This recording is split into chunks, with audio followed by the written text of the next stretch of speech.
All right, welcome back. This is If My People Bible Reading, Part 33. We are in the book of Genesis. I wanted to, for those of you who are subscribing and wish to comment, um, I'll be glad to get back with you and answer any question along the way. I just ask that for the biggest questions of all, read the Bible from beginning to end, just like a book. And then if there's things you don't understand, um,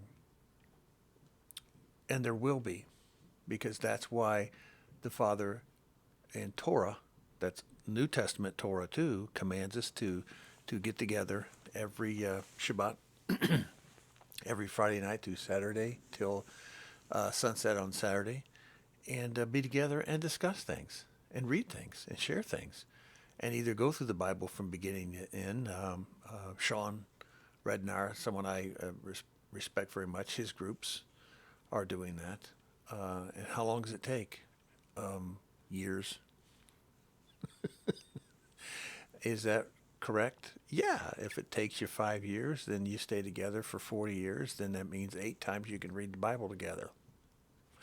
I guarantee you, having already done that, when the fifth or sixth time you read the Bible together, those who really want to read it, not just little parts and pieces and get little Sunday school stuff that they get at the institutionalized churches, um, you'll learn 100 times more, 100 times faster if you do it this way. Read the book from beginning to end, not the Torah portions only, like you're told by the Orthodox Jews. No, because you remember, Orthodox Judaism does not appreciate nor care nor admit nor say that Yeshua is the Son of God, the Son of Yahweh, the Son of the Father. So why would we ever on the face of this earth take instructions for someone who hates the person that you claim to love? And yet that's the great majority of Hebrew roots. That's what you're doing.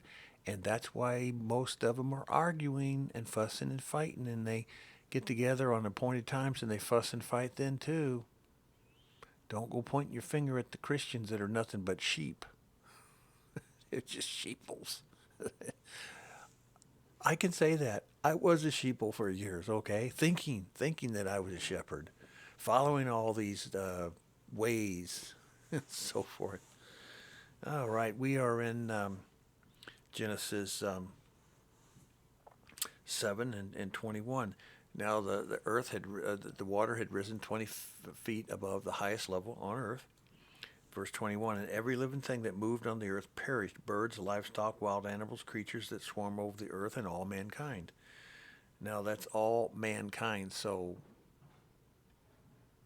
that goes against what we're saying, that the beastly people with the mixed DNA and the mixed multitudes, that Yahweh, in our opinion, that we totally understand it, which totally fits everything as we look out the window at nature today, on the hundreds of types of cultures and different hundreds of types of colors and hundreds of types of like for instance, I studied chemistry for years and biology and worked in forensics, and I could look at a bone carcass laying out in the field that's been there for 25 to 30 years, and I can tell you what race it is based on the bones.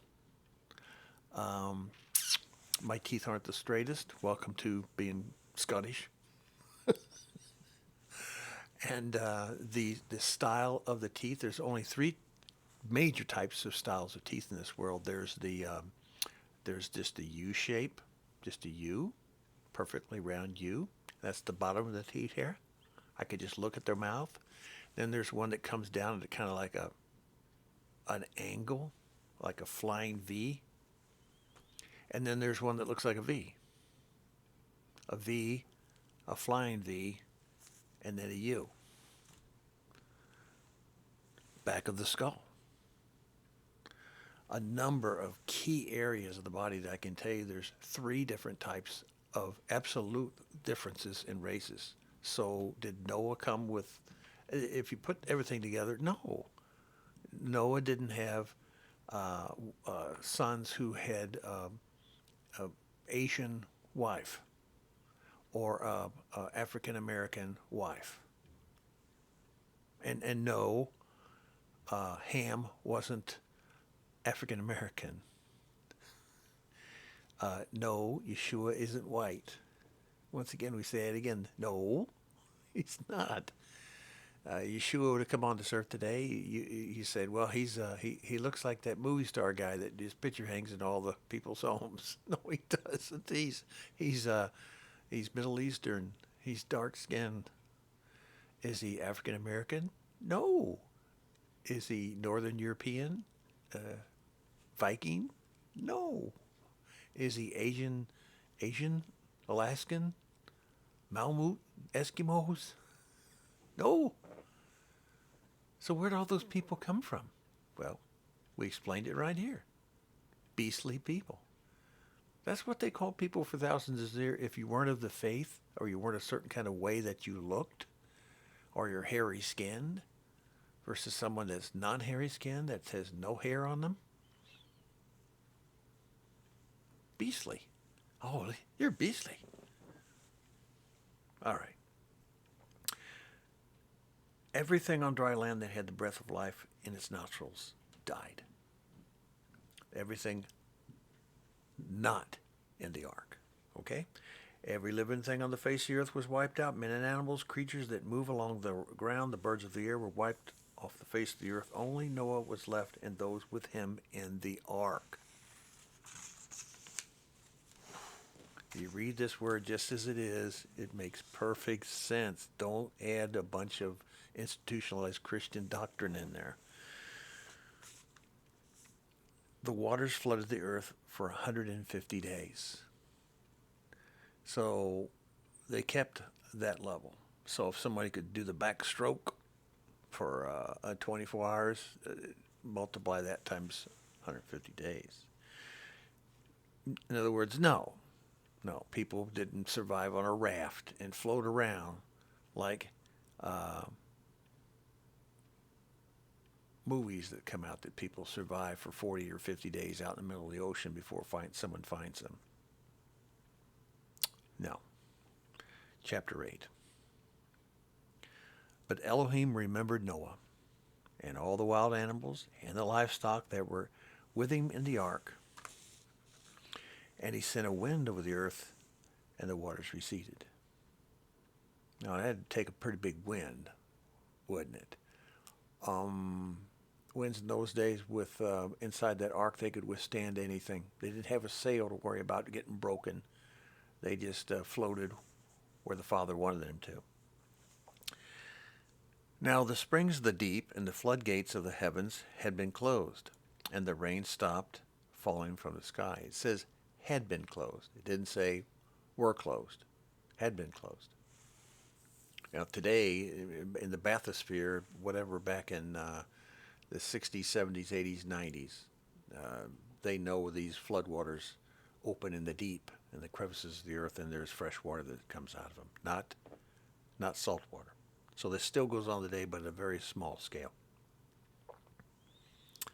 The water receded steadily from the earth. At the end of 150 days, the water had gone down, and on the 17th day of the 7th month, the ark came to rest on the mountains of Ararat. Now, 17th day of the 7th month, that would be during Tabernacles. Just saying. You pay attention to what the Father puts stuff in. He puts down words for some reasons. Puts down numbers. Pay attention to these reasons later on. Right now, it's just something that's there. And you just kind of read right over it, and you don't even think about it till I'm going to bring it up to you later on. And you're going to go, oh, okay. The waters continued to recede until the 10th month. And on the first day of the 10th month, the tops of the mountains became visible.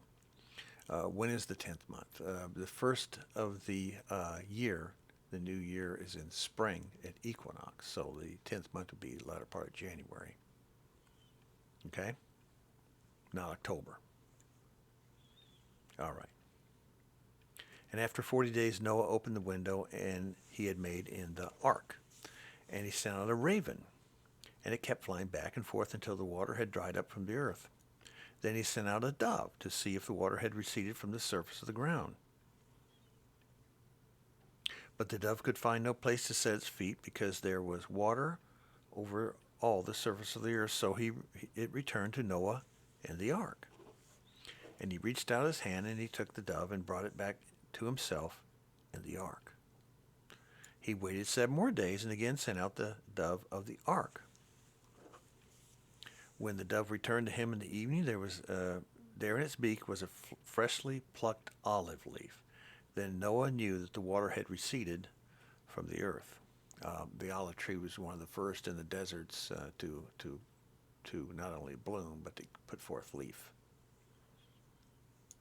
He waited 7 more days and sent the dove out again, and this time it did not return. By the first day of the first month of Noah's 601st year, the water had dried up from the earth. Noah then removed the covering from the ark and saw that the surface of the ground was dry. By the 27th day of the second month, the earth was completely dry. Then Elohim said to Noah, "Come out of the ark, you and your wife and your sons and their wives. Bring out every kind of living creature that is with you, the birds, the animals, and all the creatures that move along the ground so they can multiply on the earth and be fruitful and increase number upon it." So Noah came out, together with his sons and his wife and his sons' wives, and all the animals and all the creatures that move along the ground and all the birds, everything that moves on the earth came out of the ark, one after another. And then Noah built an altar to Yahweh, and taking some of the clean animals and the clean birds, there's them 7 birds and 7 animals they had to bring in, he sacrificed burnt offerings on it. Yahweh smelled the pleasing aroma and said in his heart, "Never again will I curse the ground because of man, even though every inclination of his heart is evil from childhood. And never again will I destroy all living creatures as I have done. As long as the earth endures, seed time to harvest, cold heat, summer, winter, day and night will never cease." And that means until he returns. That means forever. That means, do we have anything to worry about? Do we have to worry about Russia, China, North Korea, Pakistan, France? I'm trying to think who all has nuclear weapons. England, Japan, India, of course the United States, using atomic devices to completely blow us off the face of this earth? No.